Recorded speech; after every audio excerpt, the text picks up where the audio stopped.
Chairs No Waiting, episode number 698, The Writers, Part 2. Two Chairs No Waiting is brought to you by the folks over at weaversdepartmentstore.com. Drop by over at Weavers and check out some of the great Mayberry items they have there. You can get miracle salve. That's right. You can cure the mange, all kinds of stuff. Actually, it's hand salve, but it comes in a miracle salve jar. Get over there and check it out. You might want to get that. While you're there, check out the Mayberry tea towel. Folks are loving this thing, so if you head over and check it out, it's got all kinds of cool Mayberry things on it. And while you're there also, Gomer says, hey, the book is back in stock. So head over to Weaver's Department Store and pick up a copy. Two Chairs No Waiting is also brought to you by donations from listeners like you. And the executive producer of episode number 698 is Mark Copeland. So thank you, Mark, for helping keep the podcast going. And thank you for being here with me as well. Last week, we talked about the writers from the Andy Griffith Show. It was information coming from a book called Inside Mayberry, the Andy Griffith Show Handbook. It's by Dan Harrison and Bill Habeeb. And there's a chapter in the book that's called The Writers. Well, that's the reason, I came up with that title. It took me a while to come up with a title for last week's episode. That's where it came from. So I went out and read part of it to you last week, and folks seemed to really enjoy it because I got a lot of feedback throughout the week from people, saying that they had really enjoyed the stories and wanted me to continue. So that's why we're going to do part 2 this week. So we'll do that. Might do a little bit of extra if I have an opportunity. And then we'll do some trivia as well. We'll just have a good time here in Mayberry, right? So we're going to be hearing from some of the stuff that the cast members may have done on the show, but it definitely what the writers thought when they were writing these episodes. So we'll hear all that kind of good stuff. So let me get some background music going for us. Let's try this way. There we go. There we go. A little background music for a little bit of trivia. I hope you guys are going to really enjoy this. It's always fun to do that. I'm going to show just some pictures. If you're watching the video, you'll be able to watch pictures from the show as well as I'm running through this. So let's pick back up on the writers part 2. All right. So this starts off and says, it says, don't be sorry. That rock had a lot of good memories attached to it. That's how it starts. As is the case with any craft, the life of an artist provides the most fertile ground for creative inspiration. This is a quote from Everett Greenbaum that I'm about to read here. These characters were a perfect conduit for us, Everett said. For example, in high school, ROTC, I was a member of the Awkward Squad. When we grew up in different time than now, of course, it was a different time than it is now. We remembered the Depression when we were writing the stories. You never see anyone lock their doors or sleeping on an ironing board when relatives came over to visit. You don't see that much anymore. He wrote from life, though, not from other television shows. That's what Everett says. One of the many qualities common to Fritzell and Greenbaum's scripts was the great attention they paid to detail. The Lucky Penny, that's from episode 77, The Man in a Hurry. We used to do that when we were kids. We'd put them on the streetcar tracks and smash them. When Gomer confesses that they took the liberty of taking a picture of Goober with the hood up, that was typical of Jim Fritzell. In episode 82, The Class Reunion, shortly after Barney becomes sentimental about his father's rock, you remember that? That was my father's rock. The audience is treated to a story of his legendary romance with Ramona Wiley. You remember he used to sit on his dad's knee and scratch matches from that rock, on that rock. And then we hear about Ramona Wiley. Greenbaum tells of the roots of that story. This is a quote from him. There was a girl in my 4th grade class who I had a big crush on. Her name was Jane Clark, and some of the boys knew that. So to play a trick on me, they got a little ivory elephant and put it in a box that they left on my desk with a note that said, "The tears on my pillow bespeak the pain that is in my heart," and signed it Jane. I never forgot that. The tears on my pillow bespeak the pain that is in my heart. I believed it was from her. So I gave her a ring, and she liked it. That's awesome. I did not know that. There was one other girl that haunted Barney's past, Vicki Harms. Remember her? Vicki Harms was in episode number 91, Harvey Bullock's episode, The Rival. She was a girl that Barney had a childhood crush on, to whom he remembered for sucking the syrup from his raspberry snow cone. Remember that? She would bite the bottom on it and suck all this stuff. Harvey Bullock noted, Vicki Harms is my sister's child from Binghamton. There you go. Vicki Harms is his sister's child. That means it's his niece. Vicki Harms was Harvey Bullock's niece. Guys, that is awesome. All right. In the class reunion, it also included one of the few love scenes involving Andy Taylor. The outdoor scene with Andy and Sharon Despain was the only one in the series that used a filtered lens for Griffith's close-up. That, in Harvey Bullock's opinion, was probably the most romantic scene in the whole run of the series. Jim and Everett Greenbaum wrote that one, and I think I probably wrote the sexiest. What? It says Jim and Ev wrote that one, but I think I probably wrote the sexiest. Oh, the sexiest scene. Bullock recalls that is from episode number 114, Prisoner of Love, and specifically the bed sheet over the cell scene. Oh, so Harvey. So the most romantic scenes, he's saying, is the one with Sharon Despain. But the sexiest scene from the Andy Griffith Show, in Harvey's opinion, was the one he wrote from Prisoner of Love, where they hung the bed sheet in front of the jail cell, and Andy and Barney were in the other room. It was lit. I remember that one. All right. So one of the other details lifted from Greenbaum's life was the name Jack Egbert, the guy who blackballed Barney from the Philomethian Literary Society. This is a quote from Greenbaum. He says, he was my neighbor in Buffalo when I was a kid. Wow.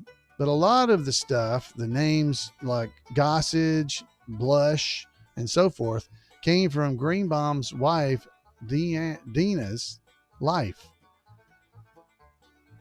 They're all relatives and neighbors of her, he said. She just gave me a long list of all of her friends and relatives, and when we needed a name, I'd use it. That is great. Yeah, so Jack Egbert, that is awesome. Jack Egbert from the Philomethian Society. This was his neighbor in Buffalo when he was a kid. That is so good. All right, so I'm stumbling along with this because I'm enjoying reading it. I hope you guys are enjoying hearing it, if you can understand what I'm saying. So here, let's go on to this. Greenbaum said that Leonard Blush was an idea I got from a friend of mine who, once a week, performed as the Masked Singer on WOR radio. So that's where he came up with the name, or the idea for Leonard Blush. I just love Leonard Blush. All right. According to Bullock, Harvey Bullock, the idea for episode number 153, Opie's newspaper, that came from a paper he had when he was a kid called the Keyhole Journal. Harvey said, we had a shack alongside the garage, and we'd make 4 or 5 copies on a gelatin thing. Anyway, it was about what girl did that, and juvenile tribulations, and of what we thought was great gossip. And we sold it for a penny a piece, and we thought we were big time. So Harvey, he really did that. That's great. Oh my gosh. One strange similarity occurred in 2 episodes written by the team of Fritzell and Greenbaum and involved the birth of 2 babies. In the first episode of the Andy Griffith Show, episode number 29, in the first of these episodes, I should say, In their first episode of the Andy Griffith Show, that was the first episode they wrote, was Quiet Sam. That was episode number 29. A farmer, William Shallert, remember him, exhibited behavior that caught the immediate attention of Deputy Fife. After being called to the farmer's house, Andy saw that Sam was worrying about the coming birth of his first child. The baby, a boy, was delivered by Sheriff Taylor and was named Andy in his honor. The story in Fritzell and Greenbaum's final script for the show. So that was their first one. Their final script was episode number 139, The Darling Baby. And it centered around the Darling family's search for a husband for Charlene's newborn baby. The baby also was named for Sheriff Taylor, was called Angelina. Not to be outdone, Harvey Bullock named his own firstborn Andy. Bullock joked, "I was looking for work." Oh my gosh. He was sucking up to Andy, so he just named his son Andy. That is awesome. In episode number 117, The Shoplifters, Bill Edelson and Sam Brobrick, Writers Guild award-winning first script together, came from an idea Adelson had as a young navigator stationed in the South Pacific. Adelson said, "I originally wrote it as a sketch. I was in Guam and I used to get bored, so I used to write these little sketches. I was lying on my back in a Quonset hut, daydreaming, and this funny notion occurred to me.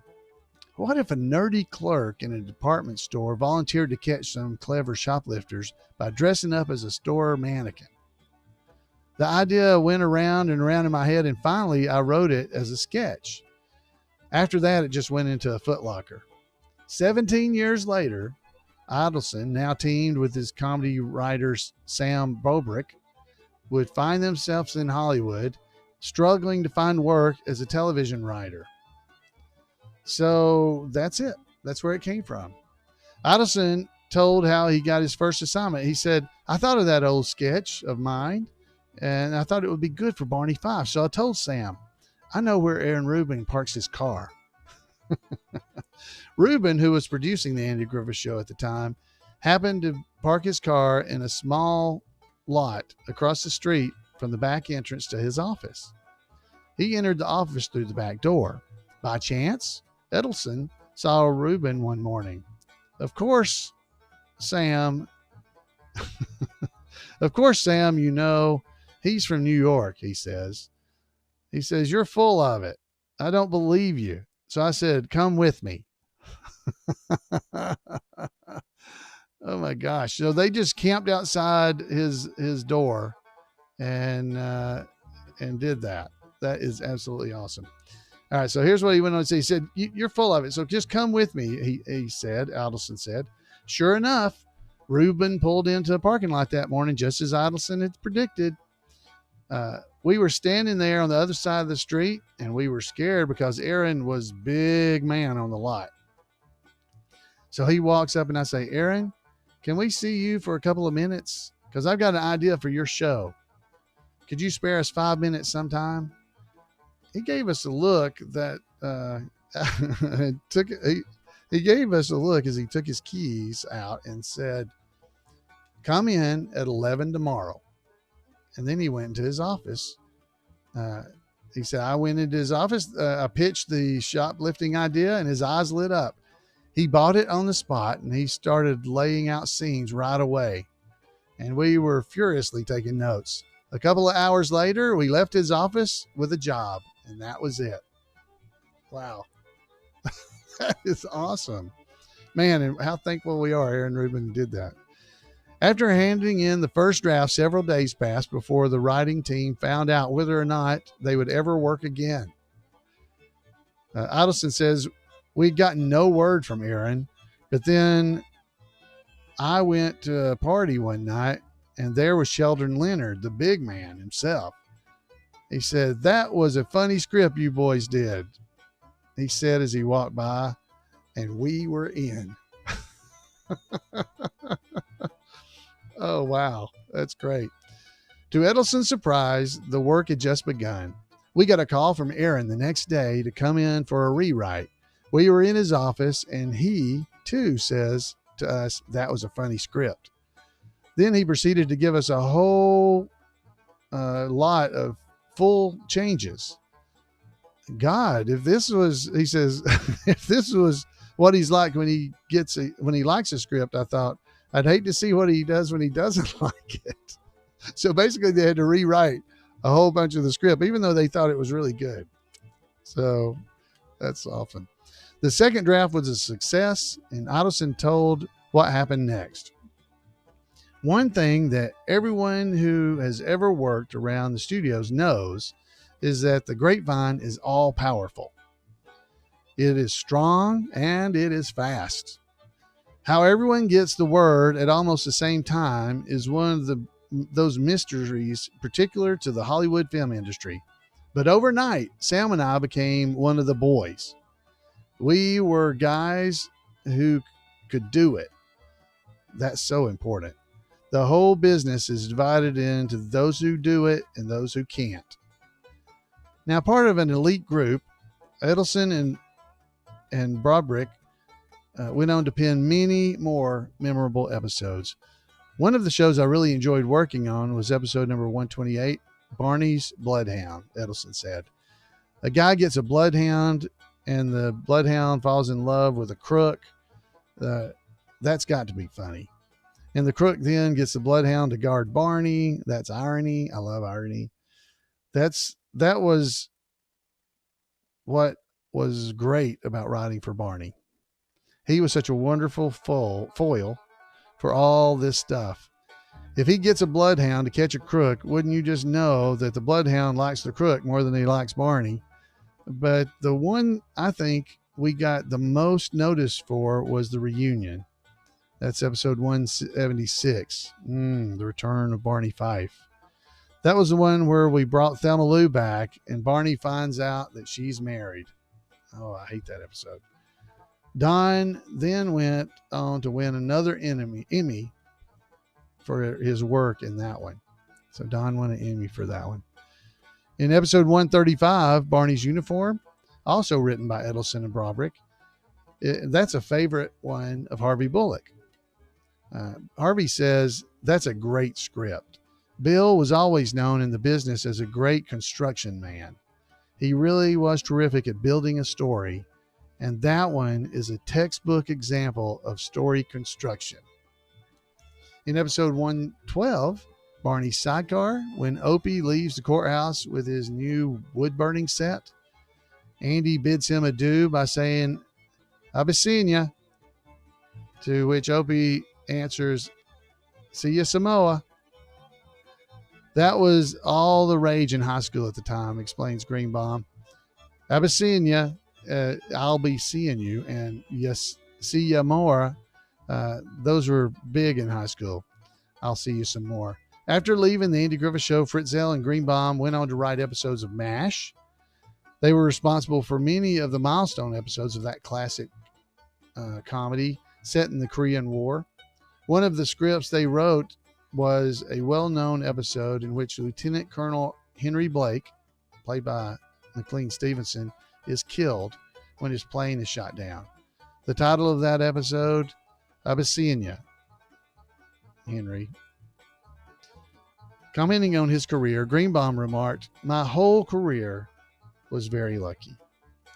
I guess that's because I wasn't very ambitious.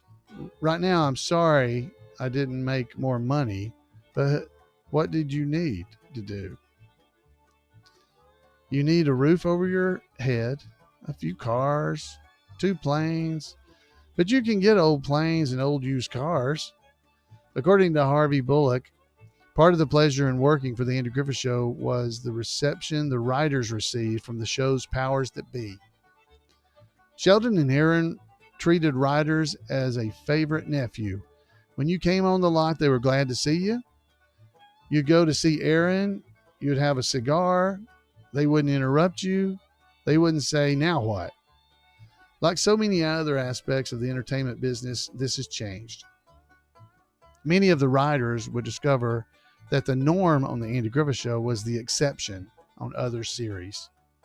Bullock said writing was different then than it is now. Everything now is very upfront. It's like going to a, he says, like going to a nude beach. If you ask me, I'd rather go to a beach that there's a lot of good looking bathing suits. That's much more interesting and leaves it to your imagination. So that's the end of that section. So I hope you guys enjoyed that. That is the writers from the Andy Griffith Show.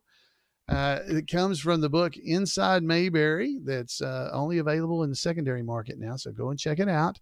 It's by Dan Harrison and Bill Habeeb. Several people who listened to last week's episode went out and found it on eBay. So you might be able to do that as well. Weavers carried this back in the day, back in 1994, back when it was published, but since it is not available.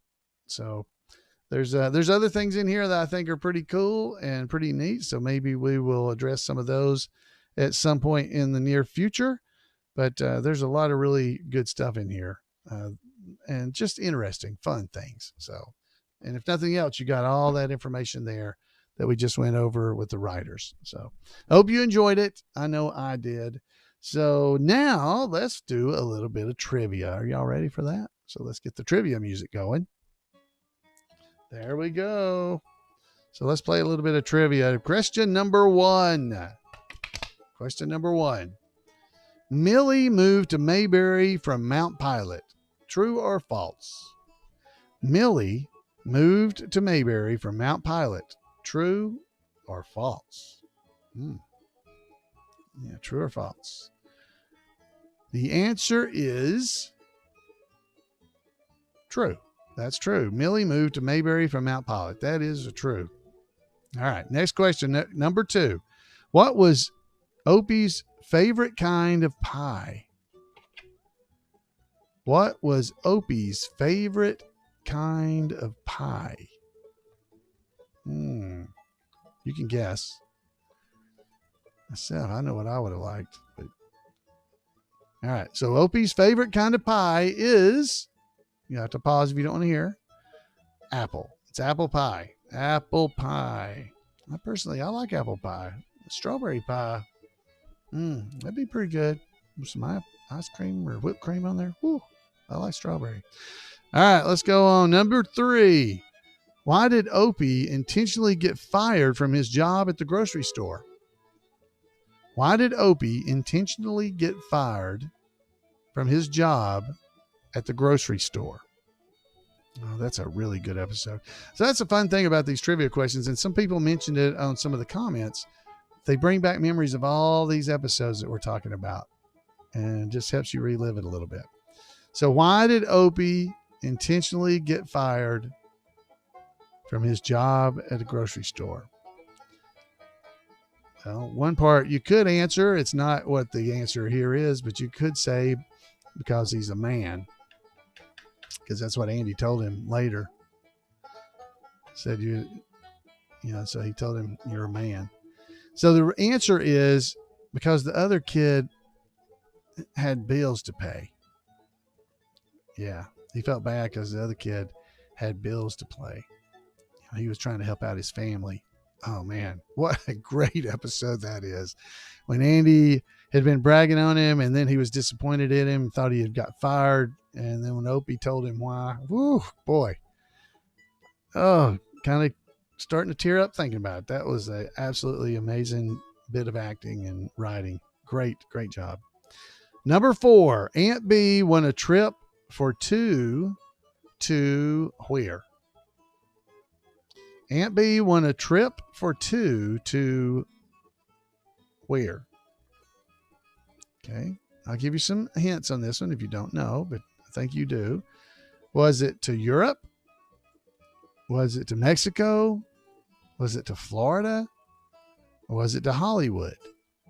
Aunt Bee won a trip for two to, the answer is Mexico. Good job. Chat room. Folks are getting it right in the chat room. That is for sure. All right. Number five. True or false? Howard had a daughter. True or false? Howard had a daughter. This doesn't seem very hard. True or false? Howard had a daughter. This is pretty easy to guess. Either true or false is your answer choice. So the answer is Howard had a daughter. That's false. He did not have a daughter. He did not. Well, okay. Who said, soak it, Sarah? Who said, soak it, Sarah? Who said that? The answer they got on here is not the one I thought it was. So let's see what the chat room says. Who said, soak it, Sarah? Maybe this is a different time than I'm thinking. All right. The answer is, yeah, see, folks in the chat room are saying the same answer I'm saying. I think it's Andy. It says Barney on this card. I don't think that's right. It's Andy, right? Yeah. Bo Snerdley back in the back room is saying Andy. But that was Andy because he said, soak it, Sarah. Soak it a lot in salt water. That was what he said, right? I think this is incorrect. All right. So I'm saying Andy. So that's my final answer. All right. So next question, number 7. Number 7? Yes.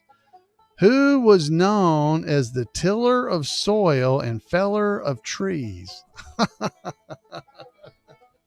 Who was known as the tiller of soil and feller of trees? I love that one. I want to be known as that. That's a good name. The tiller of soil and feller of trees. Who was known as that? Who was known to what? That's a great chapter name. Maybe I wonder if that is a chapter. Have to look that up. Who was known as the tiller of soil and feller of trees? The answer is not Paul Bunyan, as some in the chat room were saying. It was Briscoe Darling. The tiller of soil and feller of trees. I gotta, that's a great quote. I don't remember. I like that one. Number 8. Oh, come on. This is not even worth asking, but I will ask it just so you can get it right. Who had 4 quiet sons and a daughter? Ha! I agree. If you didn't get this, you got to go watch Andy Griffith Show. Who had 4 quiet sons and a daughter?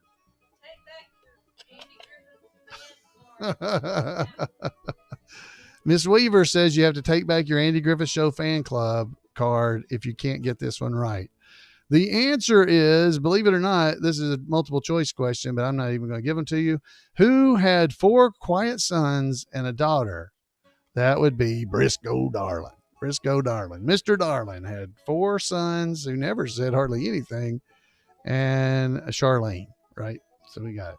All right, so that's number 8. Let's go ahead and we got time. Let's do 10. Let's do 10 tonight. All right, number 9. Oh, you got to get this one too. I'll be upset. Who made frequent references to Calvin Coolidge? Who made frequent references to Calvin Coolidge? Oh, you gotta get this one right too. It'll hurt me. It's gonna hurt. It's gonna hurt deep. Gonna hurt. It's gonna be deep. Okay, so who made frequent references to Calvin Coolidge? Floyd Larson. You know who said that? Calvin Coolidge said that. That's right. So it was 92. 92. That's right. All right, so it was Calvin Coolidge. Number 10. Here we go. I don't think this is right either. All right, so chat room's going to have to check this one. Who kept the backs of his shoes polished? Who kept the backs of his shoes polished? See, this may be right, but I think it's from a different answer. Who kept the backs of his shoes polished? And the answer is, I'm waiting to see what the chat room starts giving me because okay, maybe this is right. Who kept the backs of his shoes polished? And the answer is, yeah, see, that's what I think, Emmett's in the chat room saying what I think. The answer on here is Barney. But I think it was Hugo Hopflash, that old German soldier. I think that's who it was that maybe taught that to Barney, that keep the back of your shoes polished. That Barney did it, but I would have said Hugo Hopflash. Yeah. All right. So that's 2 questions. Where did I do with that other one? Did I put this in here? I got to check the answers on these. All right. So, all right. Those are setting out. All right. That's 10 questions, guys. How did you do? Did you have fun? Yeah. The German. Yeah. The German soldier. That's what I think it is, but we'll see. All right. So we'll get some real experts. You guys in the chat room I agree with all of you. So we're going to say that was Hugo, and I'll accept Barney because Barney did it because Hugo Hopflash, he was a heck of a soldier, did it as well. So, all right, guys, that is our trivia for the night, and we are basically done. We're done for the show.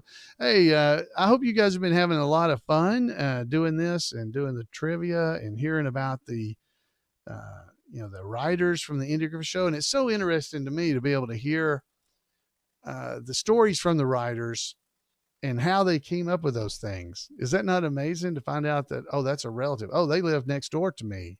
Nate Bracey. He was his neighbor.